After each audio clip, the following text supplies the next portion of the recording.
تمہارے بابا بلا رہے ہیں تمہیں۔ اس رات امی نے اس کے کمرے میں آ کر اس سے کہا۔ چند لمحوں کے لیے شائستہ کا حلق خشک ہو گیا۔ میں آتی ہوں، اس نے اپنے اندر کے خوف کو چھپاتے ہوئے بظاہر نارمل انداز میں ماں سے کہا۔ امی چلی گئیں۔ جس وقت شائستہ اپنے باپ کے کمرے میں داخل ہوئی اس وقت وہ بے چینی سے کمرے کے چکر کاٹنے میں مصروف تھے۔ شائستہ کی امی ایک کونے میں پڑے ہوئے صوفے پر بیٹھی ہوئی تھیں۔ شائستہ کو دیکھ کر اکبر کے پاؤں تھم گئے۔ بیٹھو، انہوں نے خاصے ورست لہجے میں کہا اور خود پر بیڈ پر بیٹھ گئے۔ شائستہ دھڑکتے دل کے ساتھ صوفہ پر بیٹھ گئی۔ تم نے اپنی امی سے کیا کہا ہے؟ انہوں نے کسی تمہید کے بغیر موضوع پر آتے ہوئے کہا۔ امی نے آپ کو بتا دیا ہوگا۔ ہاں، انہوں نے مجھے بتا دیا ہے، مگر میں تم سے سننا چاہتا ہوں۔ وہ کچھ دیر خاموشی سے لفظوں کا انتخاب کرتی رہی۔ بابا، میں وہاں شادی کرنا نہیں چاہتی جہاں آپ نے میری نسبت طے کی ہے۔ کیوں؟ مجھے وہ لڑکا پسند نہیں ہے۔ تم نے پہلے اس کے بارے میں کوئی اعتراض نہیں کیا؟ میں نے امی کو بتا دیا تھا، مگر امی نے زبردستی میری منگنی طے کر دی۔ کیا برائی ہے اس لڑکے میں؟ وہ خاموش رہی۔ پڑھا لکھا نہیں؟ وہ کچھ نہیں بولی۔ اچھی شکل و صورت کا نہیں، اچھے خاندان کا نہیں، دولت مند نہیں، برائی کیا ہے اس میں؟ کوئی برائی نہیں، بس میں اس سے شادی کرنا نہیں چاہتی، اس نے سر جھکائے ہوئے سنجیدگی سے کہا۔ پھر کس سے شادی کرنا چاہتی ہو؟ ہارون سے۔ اکبر ایک دم مشتعل ہو گئے۔ اس ذلیل اور گھٹیا شخص سے جس کو تہذیب چھوڑ کر نہیں گزری؟ بابا، جو بھی ہے وہ مجھے پسند ہے، انگوٹھی والی گھٹیا حرکت کے بعد بھی۔ بابا، اس نے کوئی گھٹیا حرکت نہیں کی تھی، اس نے مجھے صرف انگوٹھی پہنائی تھی، اور وہ بھی اس لیے کیونکہ وہ مجھ سے شادی کرنا چاہتا تھا۔ اکبر اسے دیکھتے رہ گئے۔ یہ ان کی وہی بیٹی تھی جس کے منہ میں زبان ہی نہیں تھی، اور آج وہ اچھا لڑکا نہیں ہے۔ انہوں نے اپنا غصہ دباتے ہوئے آواز ہلکی کی۔ کیوں اچھا نہیں؟ اس میں کیا کمی ہے؟ وہ پڑھا لکھا ہے، خوبصورت ہے، اچھے خاندان کا ہے، دولت مند ہے۔ اچھا خاندان؟ اس کا خاندان اچھا ہے۔ اس کا باپ فارماسیوٹیکلز کا کام کرتا ہے، 2 نمبر کا مال بازار میں فروخت کرتا ہے اور نوٹ کما رہا ہے۔ اکبر نے تلخی سے کہا۔ بابا، وہ ہے تو ہمارے ہی خاندان کا حصہ۔ وہ ہمارے خاندان کا حصہ نہیں ہے۔ غلط کام کرنے والا اور حرام رزق کمانے والا میرے خاندان کا حصہ نہیں ہے، اکبر نے حتمی لہجے میں کہا۔ آپ باپ کی سزا بیٹے کو کیوں دے رہے ہیں؟ ہارون مختلف ہے۔ سانپ کا بیٹا سمپولیا ہوتا ہے۔ ہارون نے آ کر اسی کا دربار کو سنبھالا ہے، وہ بھی باپ جیسے ہی حربے استعمال کر رہا ہے۔ بابا، مجھے ان کے بزنس سے کوئی دلچسپی نہیں ہے، مجھے تو اس سے شادی کرنی ہے، اس کے بزنس سے نہیں۔ ان کے گھر کا ماحول دیکھا ہے تم نے؟ کس طرح کے مرد اور عورتیں ہیں وہاں؟ اس کی بہنوں کے کس طرح کے لباس پہنے پھرتی ہیں؟ اکبر یکدم چلائے۔ میں تمہیں خود دوزخ میں بھیج دوں؟ شائستہ ایک دم رونے لگی۔ بابا، آپ مجھ پر اپنی مرضی کیوں مسلط کرنا چاہتے ہیں؟ میری زندگی کے فیصلے میں خود کرنا چاہتی ہوں۔ جو حق مجھے دین دیتا ہے وہ آپ کیوں نہیں دے رہے مجھے؟ میں تمہیں کون سا حق نہیں دے رہا؟ مرضی سے شادی کا؟ کوئی 10-12 شادیاں تو نہیں کرنی ہوتی، زندگی میں ایک شادی کرنی ہوتی ہے، وہ بھی اپنی مرضی سے نہ کریں، کسی بھی ایسی شخص کے ساتھ پوری زندگی گزار دے جو پسند ہی نہیں ہے۔ وہ بری طرح روتے ہوئے کہہ رہی تھی۔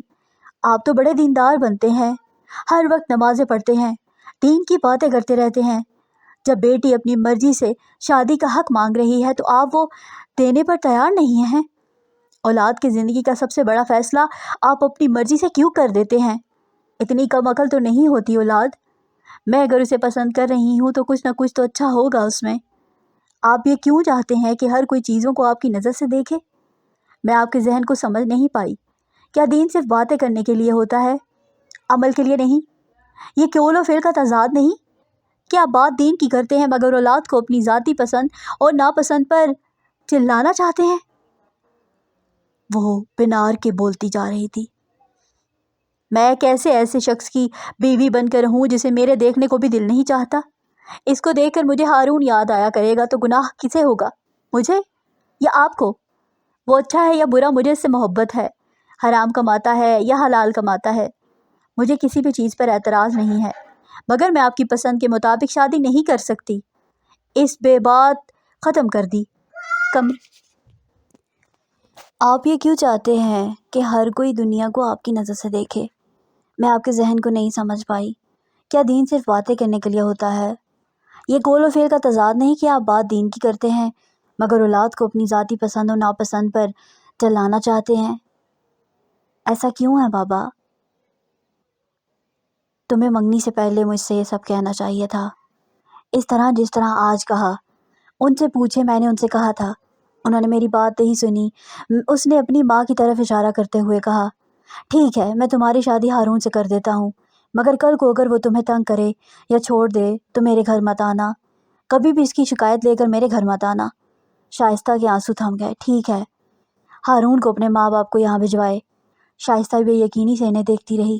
اسے توقع نہیں تھی وہ اتنی آسانی سے اس کی بات مان لیں گے، مگر انہوں نے اس کی بات مان لی تھی. کمرے سے باہر نکلتے ہوئے اسے یوں لگ رہا تھا جیسے اس کے پاؤں زمین پر نہیں آسمان پر پڑ رہے ہیں. اس نے دوسرے دن ہارون کو فون پر یہ سب کچھ بتا دیا. وہ بڑی خاموشی سے اس کی ساری گفتگو سنتا رہا. پھر اس نے کہا، بہت اچھی بات ہے، اچھا کیا تمہاری فیملی نے. پھر اب آپ کب اپنے گھر والوں کو بھجوا رہے ہیں؟ شائستہ نے مسرور ہوتے ہوئے پوچھا. اس بار میرے گھر والے نہیں آئیں گے. تم اپنے گھر والوں سے کہو وہ تمہارا رشتہ لے کر ہمارے گھر آئیں. وہ اس کی بات پر ہکا بکا رہ گئی. مگر ہارون، یہ کیسے ممکن ہے؟ لڑکی والے تو رشتہ لے کر نہیں جاتے. یہاں لڑکی یا لڑکے کا کوئی سوال ہی نہیں ہے. دونوں فیملی رشتہ دار ہیں، کوئی فرق نہیں پڑے گا اگر اس بار تمہارے گھر والے ہمارے ہاں آ جائیں. مگر یہ مناسب نہیں ہے. کیوں مناسب نہیں ہے؟ اگر میرے گھر والے اتنی بار تمہارے گھر ذلیل و خوار ہو کر آ سکتے ہیں تو پھر تمہارے گھر والے کیوں نہیں آ سکتے؟ تم بدلہ لینا چاہتے ہو؟ کس چیز کا بدلہ؟ میں نے ایسا کچھ سوچا ہی نہیں ہے. کہا ہے تو پھر تم اپنے گھر والوں کو ہمارے ہاں کیوں نہیں بھجوا رہے؟ وہ ایک دم چلائی. چلانے کی ضرورت نہیں ہے شائستہ. اس نے جتنی بار اپنے گھر والوں کو تمہارے ہاں بھیجا ہے تم جانتی ہو. ہارون کو بھی تو ہمارے ہاں آنا چاہیے، اور میرے ماں باپ کم از کم تمہارے ماں باپ کے ساتھ وہ سلوک نہیں کریں گے. اس نے کہا، وہ پرپوزل لے کر آئیں، ہم پرپوزل قبول کر لیں گے. ہارون، میں نے اتنی مشکل سے اپنے گھر والوں کو رضامند کیا ہے، اب اگر میں نے یہ بات ان سے کہی تو وہ ناراض ہو جائیں گے. شائستہ نے منت بھرے انداز میں کہا، یہ تمہارا اور ان کا معاملہ ہے، یہ تم کو ہینڈل کرنا ہے. ہارون کا لہجہ بہت پرسکون تھا. وہ میری شادی تم سے نہیں کریں گے تو نہ کریں. وہ ہارون کی بات پر ہونٹ بھینچ کر رہ گئی. تمہیں میرے گھر والوں کی عزت کا کوئی خیال نہیں ہے؟ وہ روحانسی ہو گئی. تمہارے گھر والے میرے گھر والوں سے زیادہ عزت والے نہیں ہیں. اس نے اس بار اکھڑا لہجے میں کہا، اگر وہ بار بار تمہارے باپ کے سامنے بے عزت ہونے جا سکتے ہیں تو تمہارا باپ کیوں نہیں آ سکتا؟ ویسے بھی بھائی ہیں وہ میرے باپ کا. اب میں فون بند کرنے لگا ہوں، مجھے کہیں جانا ہے. دوسری طرف سے کال ختم کر کے شائستہ بے یقینی سے ریسیور کو ہاتھ میں لیے گھورتی رہی. صرف 30% شیئرز. شبانہ چلا اٹھی. یہ بھیک لینے کی کیا ضرورت تھی؟ اس نے تلخی سے کہا. اس سے تو بہتر تھا تنخواہ لے کر اس فیکٹری میں کام کر لیتے. کم از کم کوئی مخصوص ورکنگ آورز تو ہوتے، اور نفع نقصان کی ذمہ داری بھی آپ پر نہ ہوتی. منصور تیار ہی نہیں تھا اس سے زیادہ دینے پر. تو میں کیا کرتا؟ کچھ نہ ہونے سے کچھ ہونا بہتر تھا. اسے سمجھانے کی کوشش بھی کی میں نے. واہ واہ، کیا بہتری ہے. چھوٹا بھائی ہو کر اس نے آپ کا لحاظ کیا، نہ ہی دوسرے رشتے کا. اب یہ رشتوں کی بات اس سے یا منیزہ سے مت کرنا. وہ تو ہتھے سے بالکل اکھڑی گیا تھا جب میں نے رشتے کا حوالہ دیا. وہ کہہ رہا تھا کہ رشتوں کے درمیان کاروبار کو مت لائیں، اور اگر لانا ہی چاہتے ہیں تو پھر بہتر ہے یہ رشتے ختم کر دیں. شبانہ حیران رہ گئی. اس نے اس طرح بات کی آپ سے؟ ہاں، اگر کاروبار کو رشتوں سے الگ ہی رکھنا ہوتا تو پھر منصور کی بیٹیاں لینے کی کیا ضرورت تھی ہمیں؟ خاندان میں اور لڑکیاں کم تھیں؟ کم از کم منصور سے زیادہ مروت اور لحاظ والے لوگوں کے ہاں رشتہ ہوتا. شبانہ کا اشتعال اور بڑھ گیا. اب یہ سب چھوڑ دو. آفس میں بھی سارا دن ٹینس رہا ہوں، اب تم یہاں بھی وہی سب کچھ دوبارہ کھول کر بیٹھ گئی ہو. میں تو خود خاصا مایوس ہوا ہوں، مگر کیا کر سکتا ہوں. اس نے تو طوطے کی طرح آنکھیں پھیر لی. مسعود نے صوفے سے ٹیک لگاتے ہوئے ٹائی کی نوٹ کھولی. تو ٹھیک ہے، پھر آپ بھی دفع کریں فیکٹری کو، ہم کہیں اور رشتے کر لیتے ہیں، طلحہ اور اسامہ کے. مسعود سیدھے ہو کر بیٹھ گئے. تم ایک انتہائی بے صبر اور بے وقوف عورت ہو. جمعہ 8 دن ہوئے ہیں نکاح کیے، اور انہیں ختم کرنے پر پورے خاندان کے جوتے کون کھائے گا، تم یا میں؟ اور تمہارا کیا خیال ہے، خاندان میں سے دوبارہ کوئی دے گا ہمارے بیٹوں کے لیے رشتے؟ جہاں تک فیکٹری کا تعلق ہے تو 30 بھی بہت زیادہ ہے، ابھی تو ابتدا ہے۔ روشان تو بہت چھوٹا ہے، جب طلحہ اور اسامہ فیکٹری کی جوائن کر لیں گے تو پھر ہم مجبور کریں گے منصور کو شیئر بڑھانے پر، تب وہ اس طرح انکار نہیں کر سکے گا جس طرح اس نے اب کیا ہے۔ مسعود علی نے اسے سمجھانے کی کوشش کرتے ہوئے کہا۔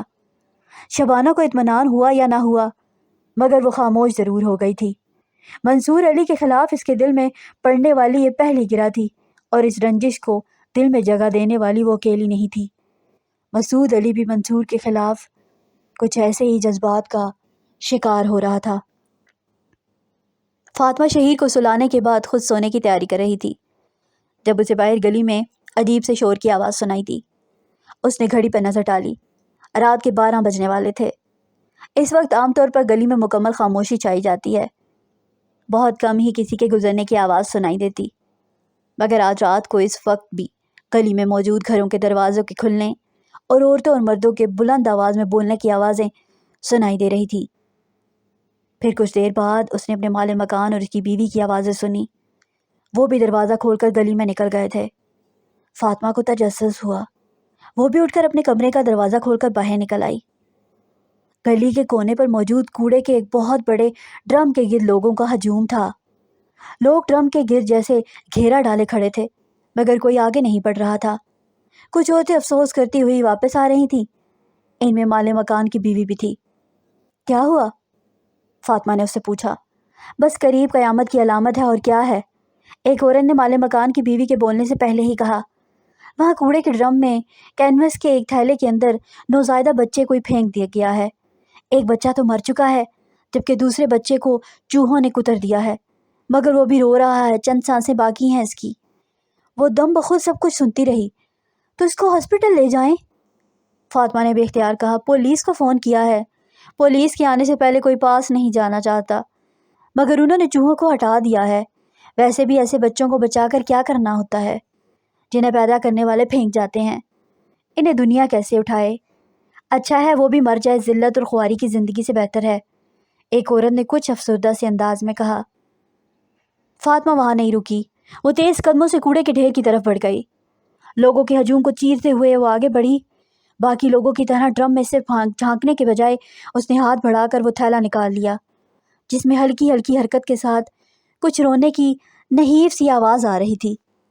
ارے ارے، یہ کیا کر رہی ہو بی بی؟ ہاتھ مت لگاؤ، پولیس کو آنے دو، اس کے پیچھے کھڑے محلے کے آدمی نے کہا۔ اور پولیس کے آنے تک یہ مر گیا تو؟ اچھا ہے مر جائے، اس طرح کی غلاظت، ایک بزرگ بڑبڑائے۔ وہ ان کی بات پر توجہ دیے بغیر گلی کے میں لگے ہوئے بلب کے نیچے اس تھیلے کو لے آئی۔ تمام لوگ اب اس کے گرد جھمکا بنانے تھے۔ فاطمہ نے کانپتے ہاتھوں کے ساتھ تھیلے کے اندر سے وہ نحیف سا وجود نکالا، اور وہ جیسے دہک سے رہ گئی۔ اس بچے کا ایک پورا کندھا خون سے بری طرح لت پت تھا، اور وہاں سے گوشت بھی نظر آ رہا تھا۔ بچے کے جسم پر کوئی بھی کپڑے نہیں تھے، صرف ایک کپڑا کے ٹکڑے سے لپیٹا گیا تھا۔ فاطمہ کی آنکھیں ڈبڈبانے لگی۔ زمین پر آلتی پالتی مارتے ہوئے اس نے بچے کو گود میں ڈال لیا اور ہاتھ تھیلے کے اندر ڈال کر دوسرے کو بھی باہر نکالا۔ اس بچے کو بھی اسی طرح کپڑے کے ایک ٹکڑے میں لپیٹا گیا تھا۔ وہ چوہوں کی دسترس سے مکمل طور پر محفوظ، جسم سرد اور نیلا تھا، دیکھنے میں یوں ہی لگ رہا تھا جیسے وہ مر چکا تھا۔ فاطمہ نے اس کے دل کی دھڑکن تلاش کرنے کی کوشش کی۔ دل کی دھڑکن تلاش کرتے ہوئے اسے احساس ہوا کہ وہ بچہ بھی مردہ نہیں تھا، اس کا سانس بہت نامحسوس انداز میں چل رہا تھا۔ چند لمحوں کی جدوجہد کے بعد اس کے دل کی دھڑکن کو تلافی کرنے میں کامیاب ہو گئی۔ تھیلا پھینکتے ہوئے وہ ان دونوں بچوں کو بازوؤں میں پکڑتے ہوئے اٹھ کر کھڑی ہو گئی۔ فاطمہ کیا کر رہی ہو؟ مالک مکان کی بیوی نے اس سے پوچھا۔ میں ان دونوں کو ڈاکٹر کے پاس لے جا رہی ہوں، یہ دونوں بھی زندہ ہیں، اس نے قدم اپنے گھر کی طرف بڑھاتے ہوئے کہا۔ بی بی تمہارا دماغ خراب ہو گیا ہے، ابھی پولیس آنے والی ہے، کہاں لے کر جاؤ گی اس وقت ان کو؟ دفع کرو انہیں، ایک بوڑھے آدمی نے بلند آواز میں سے جھڑکتے ہوئے کہا۔ کیوں دفع کروں؟ جو کوڑے پر پھینک کر گیا ہے اس میں اور مجھ میں کوئی کیا فرق رہ جائے گا؟ وہ بھی مرنے کے لیے پھینک گیا، میں بھی مرنے دوں؟ اپنی آنکھوں کے سامنے ایڑیاں رگڑنے دوں؟ حرام کے بچے سے ہی مگر انسان کے بچے تو ہیں، اور میرے جیسے انسان ہیں۔ وہ بولتے ہوئے اپنے گھر کی طرف بڑھتی گئی۔ کچھ عورتیں اس کے پیچھے آ گئیں۔ فاطمہ نے الماری سے اپنا بیگ نکالا اور ایک موٹی سی شال میں ان دونوں کو لپیٹ لیا۔ میں بھی چلتی ہوں تمہارے ساتھ، مالک مکان کی بیوی نے اس سے کہا۔ مالک مکان کی بیوی نے اس سے وہ بچہ لے لیا۔ باہر گلی میں اب بھی لوگ کھڑے تھے، مگر وہ اب خاموش تھے۔ اسے باہر نکلتے دیکھ کر ایک آدمی اور دو عورتیں آگے بڑھ آئیں۔ ہم بھی چلتے ہیں، فاطمہ نے آسان مندی سے انہیں دیکھا۔ فاطمہ نے زندگی میں اپنے وجود سے زیادہ کسی شے کو بے مصرف نہیں سمجھا تھا، مگر اس رات ان بچوں کے لیے ایک کو گود میں لیے گیلی آنکھوں کے ساتھ اس کے جسم پر چپٹی ہوئی چونٹیوں کو اتارتے ہوئے اس کے ذہن میں علاوہ کسی دوسرے کے لیے یہی سوال ابھر رہا تھا، آخر ان بچوں کی زندگی کا کیا مصرف تھا؟ کوڑے کے ایک ڈھیر پر گندگی میں پڑے ہوئے یہ بچے کیسے چوہوں اور چونٹیوں کا نشانہ بننے کے لیے؟ یہ زندگی آخر کیا چیز ہے؟ اتنی تکلیف سے کیوں بن جاتی ہے یا بنا دی جاتی ہے؟ اور بنانے والے کیا اللہ ہوتا ہے؟ واقعی تکلیف اللہ ہی دیتا ہے؟ پھر وہ ہمیں زندگی کو تکلیف دے بنانے یا نہ بنانے کے بارے میں اختیار دیتا ہے۔ ہاسپٹل جانے تک وہ سارا راستہ انہی سوچوں میں الجھتی رہی۔ ہاسپٹل میں ایک لمبی دوڑ دھوپ کے بعد ان بچوں کو داخل کر لیا گیا۔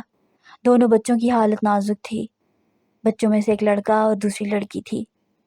جس بچے کے کندھے کو چوہوں نے کترا ہوا تھا وہ لڑکا تھا، جبکہ مردہ سمجھا جانے والا بچہ لڑکی تھی۔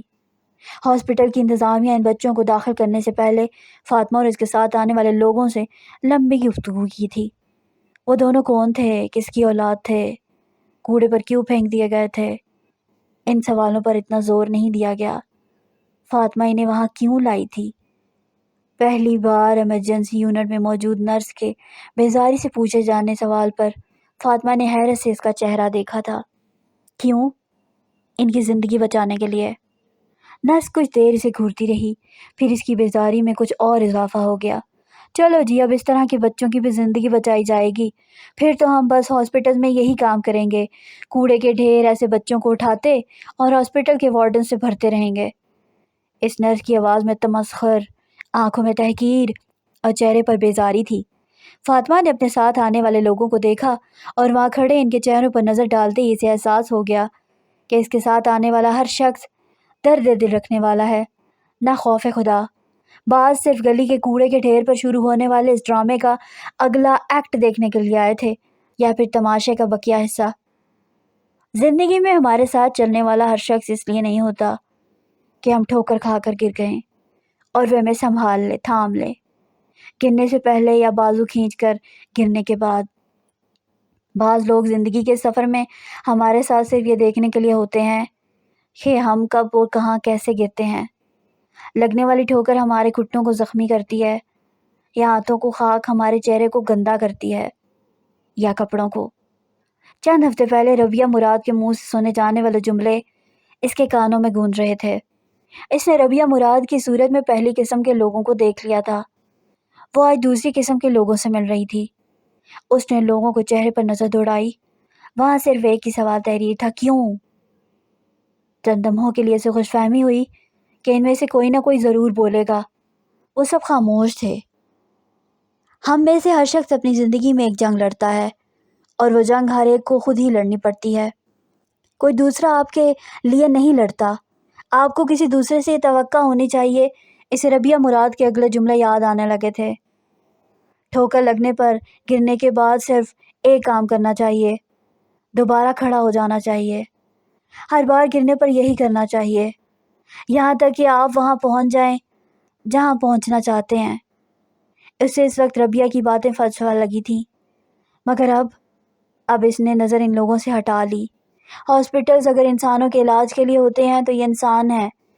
کوڑے کے ڈھیر اٹھائے جانے کی واحد وجہ یہی تھی کہ یہ مجھے انسانوں جیسے لگے تھے، 2 ہاتھوں 2 پیروں 2 آنکھوں والے، اس لیے میں نے سوچا میں ان کی زندگی بچا لوں۔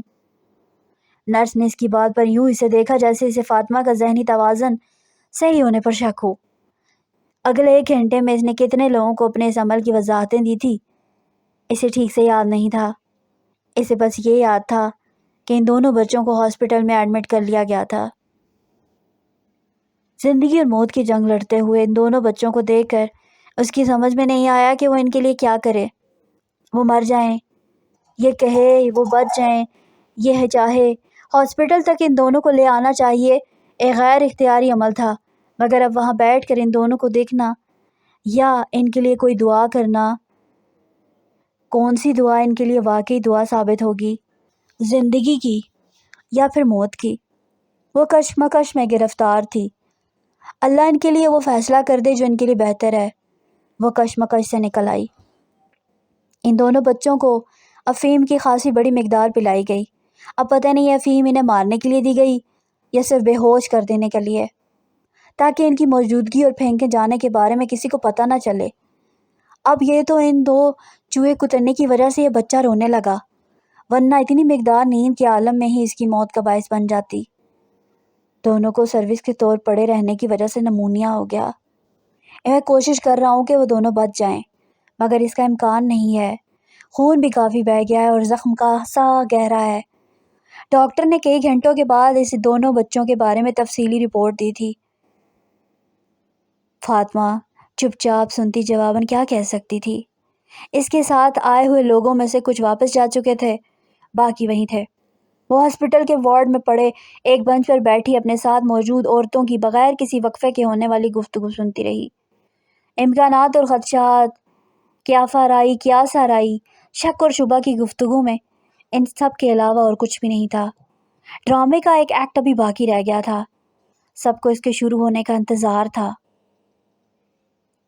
ہارون نے پچھلے کئی دنوں سے اس سے کوئی رابطہ نہیں کیا تھا۔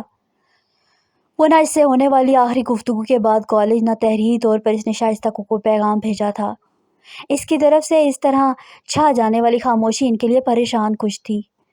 کئی دن اس کا انتظار کرتے رہنے کے بعد اس نے ایک دن کالج میں نیلوفر سے ہارون کے بارے میں پوچھا۔ ہارون بھائی انگلینڈ گئے ہوئے ہیں، اس نے شائستہ کو اطلاع دی۔ اسے یقین نہیں آیا۔ انگلینڈ؟ ہاں، انہوں نے آپ کو نہیں بتایا؟ نہیں۔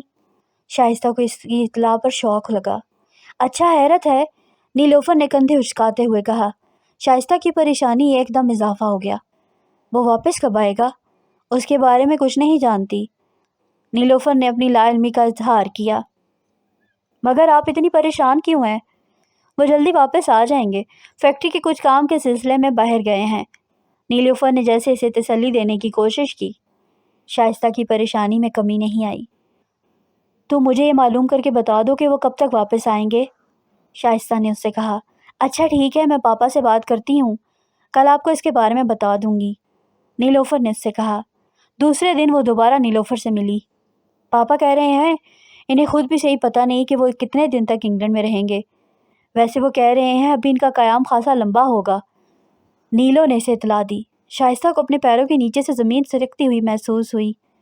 لمبا قیام؟ کتنا لمبا؟ کچھ تو اندازہ ہوگا، نیلوفر نے نفی میں سر ہلایا۔ نہیں، کوئی اندازہ نہیں ہے، میرا خیال ہے چند ہفتے تو لگ جائیں گے بھائی کو آنے میں۔ کیا آپ کو ان سے کوئی ضروری بات کرنی ہے؟ اس نے شائستہ کو غور سے دیکھتے ہوئے کہا۔ شائستہ مکمل طور پر الجھی ہوئی نظر آ رہی تھی۔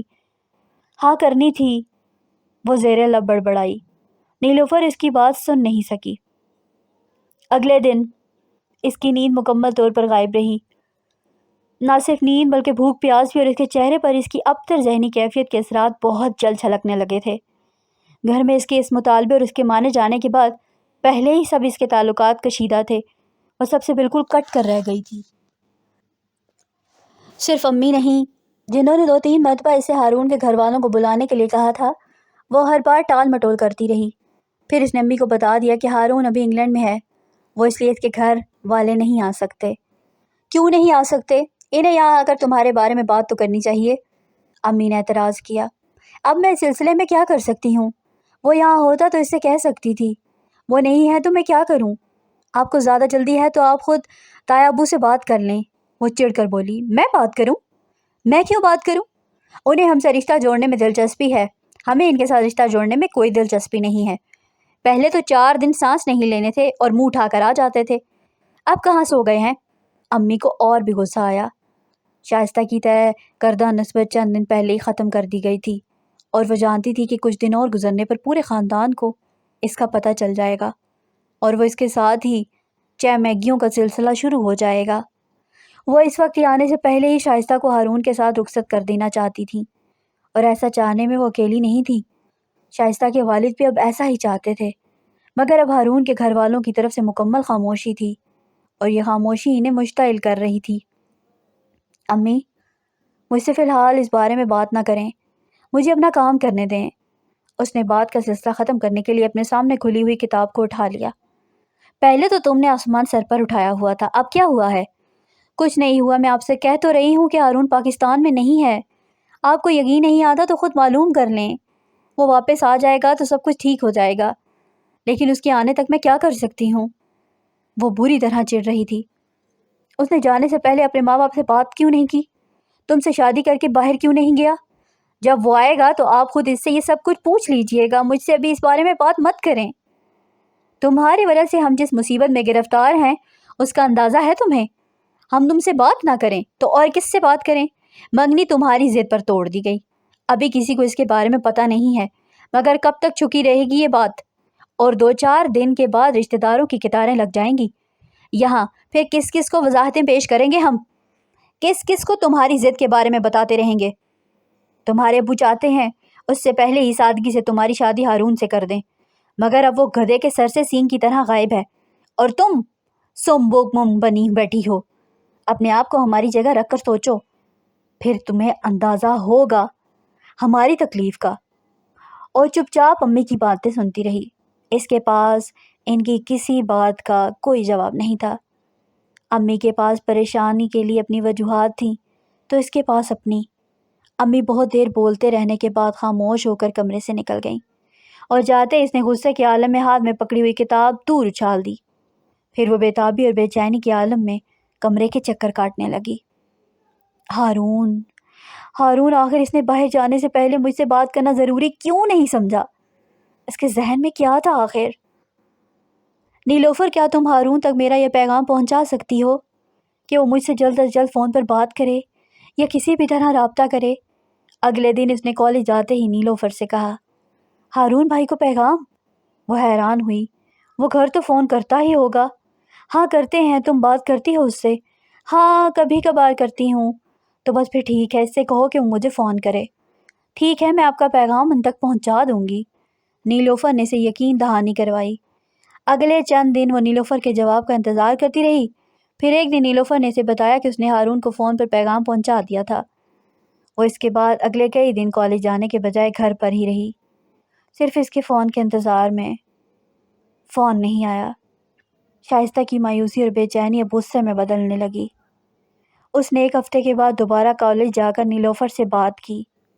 میں نے آپ کا پیغام انہیں دیا تھا، نیلوفر نے اسے یقین دلایا۔